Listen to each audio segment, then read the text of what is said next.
যখন গ্রামীণ ব্যাংক শুরু হলো, প্রত্যেক এনজিও চেষ্টা করলো, এটা এত প্রসিদ্ধ হয়ে যাচ্ছে, এত নাম করছে, যেহেতু টাকা ফেরত পাচ্ছে, টাকা দিলে টাকা ফেরত পাওয়া যায়, তো সবাই চেষ্টা করলো যে আমরাও কিছু করি না কেন, আমরাও তো গরিব মানুষ নিয়ে কাজ করি।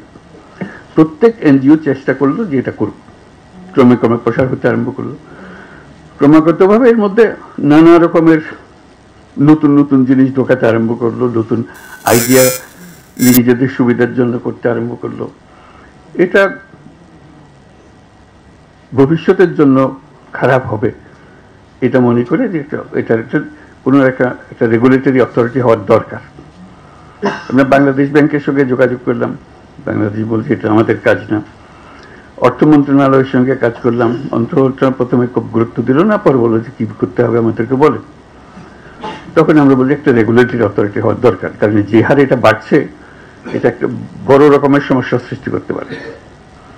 এটা নিয়ে লাভ করে বারে বারে বৈঠক হলো অর্থ মন্ত্রণালয়ে। তখন গভর্নর ছিলেন ফখরুদ্দিন সাহেব, সেটা সমর্থন করলো। একটা জায়গায় প্রাইস লাগলো যে আমি রেগুলেটরি অথরিটি হবে, কিন্তু এটা বাংলাদেশ ব্যাংকের অধীনে হবে না। এটাতে আমি ঘোরতর ভাবে আপত্তি দিলাম, এটা বাংলাদেশ ব্যাংকের অধীনে হতেই পারবে না। তারা ব্যাখ্যা চাইল, রেগুলেটরি অথরিটি হতে হলে একমাত্র প্রতিষ্ঠান হলো বাংলাদেশ ব্যাংক, সেন্ট্রাল ব্যাংক। আমি একটা কথা ব্যাখ্যা করলাম, সেটা বহুবার বহু দেশে বলেছি, এখনো বলি। সেটা হলো, দেখো আমরা যদিও এটাকে ব্যাংক বলি, গ্রামীণ ব্যাংকও ব্যাংক, অন্যান্য ব্যাংকও ব্যাংক, কিন্তু জিনিস তফাৎ, ভিন্ন জিনিস, একেবারে ভিন্ন। কিরকম ভিন্ন তা আমি উদাহরণ দিতাম, এখনো সেই উদাহরণ আবার বলবো আপনাদেরকে। আমি বললাম যে দেখেন, আমেরিকান ফুটবল ও ফুটবল, ইউরোপিয়ান ফুটবল ও ফুটবল, কিন্তু খেলা ভিন্ন।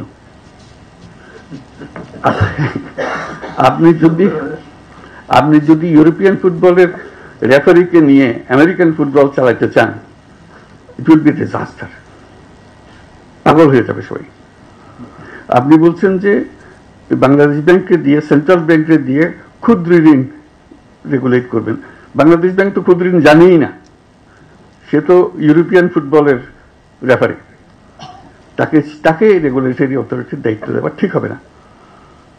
বলছে আমরা পৃথকভাবে করবো, আমরা পৃথকভাবে করলে এটা বাংলাদেশ ব্যাংকের জিনিস হবে, এটাকে একটু ভিন্ন করতে হবে। এইটা নিয়ে বহুদিন ঝগড়া হলো, তো অবশেষে রাজি করালাম, ফখরুদ্দিন রাজি হলো যে হ্যাঁ এটাকে পৃথক করা হবে, পৃথকভাবে হবে। তখন কথা উঠলো যে একজন ডেপুটি গভর্নরকে দিয়ে এটা প্রধান হবে না। আমি বলছি না, তাহলে আবার এটাকে নিচে নামিয়ে ফেললে গভর্নরকে এটা প্রধান হতে হবে, তাহলে এটা গুরুত্ব পাবে।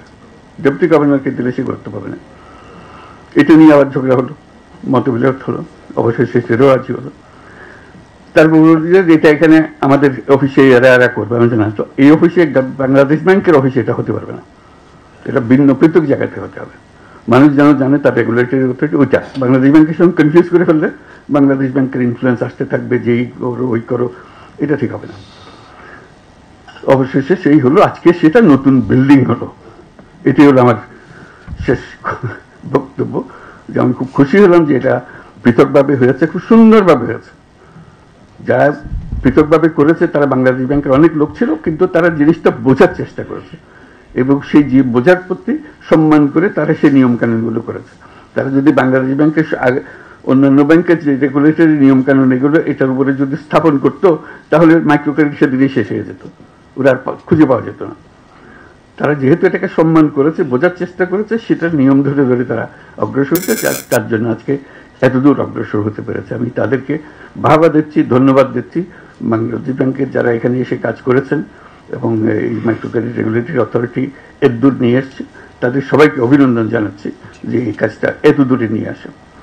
আরেকটা ফল হলো, এই সমস্যা শুধু বাংলাদেশের না, যে দেশে মাইক্রো ক্রেডিট হয় সে দেশেই প্রবলেম হয় রেগুলেশন, কারণ এটা সেন্ট্রাল ব্যাংকের কোনো ব্যাংকিং নিয়মের মধ্যে পড়ে না, এক্সিস্টিং ব্যাংকিং নিয়ম। তো আমি বারে বারে বলে আসছি তোমাদের এত কথা চিন্তা করার কারণে, বাংলাদেশ অলরেডি এর সমাধান দিয়ে দিয়েছে। Micro credit regulatory authority, just follow them, তাদের নিয়ম কানুন নিয়ে আসো, তোমরা সেভাবে করো। বহু দেশ সেটা অনুসরণ করেছে। তারা যেহেতু দেখছে যে এটা বড় হচ্ছে, এটাকে সামাল দিতে হবে, কাজে এটা মাইক্রো ক্রেডিট রেগুলেটরি অথরিটি শুধু যে বাংলাদেশের জন্য কাজ করেছে তা না, এটা আন্তর্জাতিকভাবে অনেক দেশের সহায়ক হয়েছে, সাহায্য করেছে, যে জিনিসটা করে দেওয়ার জন্য।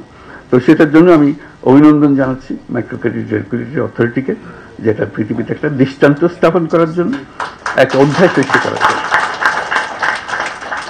মাইক্রো ক্রেডিটের যে কন্টিনিউয়াম যেভাবে এটা চলছে, তার মধ্যে মাইক্রো ক্রেডিট রেগুলেটরি অথরিটির একটা বিরাট অধ্যায়। এটা ছোটখাটো জিনিস না।